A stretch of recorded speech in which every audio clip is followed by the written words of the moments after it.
mynews.studio. If you picture the world's smokestacks quieting down while solar panels and wind turbines keep appearing everywhere, it's a striking image. The real question is, can clean energy keep expanding at this rate? And today is December 18th, 2025. The numbers this year are really telling. Solar and wind have added far more capacity than fossil fuels. What, in your view, is fueling this rapid growth? There are two main forces at play. First, the cost of solar panels and batteries has dropped to historic lows. That means building new clean energy projects is now cheaper than just running many coal or gas plants. Second, governments, especially in the US, Europe, and Asia, have stepped in with strong incentives. I mean tax credits, grants, and pretty ambitious targets for installations. So does that suggest fossil fuels are on the way out, or is it more of a short-term dip? Because some data shows coal use has already peaked in several major economies.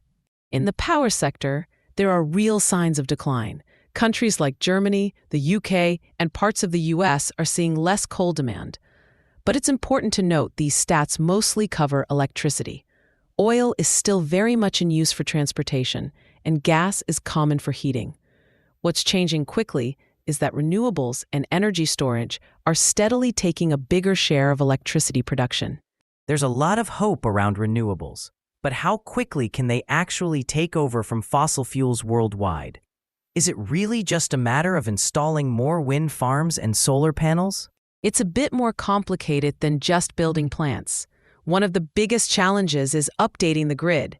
And then there's policy uncertainty, especially in the US. For instance, securing permits for new transmission lines can take years. Even if the technology is affordable and ready, these delays can slow everything down. And Europe's dealing with some of those same headaches, right? I've seen reports that wind growth there has been held up by supply chain issues and permitting. That's right. Solar is still expanding fast, but wind projects in Europe are running into bottlenecks. Things like material shortages, logistics, and sometimes local pushback. In many developing countries, the problem is different: grid limitations and unreliable financing. Without more investment in those areas, the momentum could slow.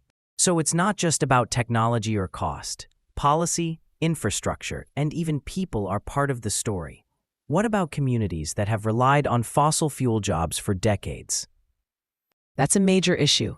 Some regions, especially in Europe, have made progress with so-called just transition programs, basically retraining workers and helping them find jobs in renewables or related fields.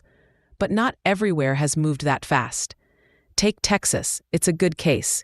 Once dominated by oil, now it's leading the country in solar installations. That's thanks to private investments, tax incentives, and a boom in battery and solar manufacturing jobs. Would you say Texas is a blueprint for other places, or is it a special case? It's helpful to look at, but it's not a universal solution. The main takeaway is that strong policies and support for worker retraining make a difference. Local manufacturing can cushion the shift away from fossil fuels. Still, every region needs its own approach, matched to its workforce and resources. With all these changes, what's really at stake on a global scale? Is this mainly about the climate, or are other factors just as important? It's much broader than just climate change. Air quality improves as fossil fuel use declines, so public health benefits. There's also economic stability. Countries can save on energy imports and generate new jobs.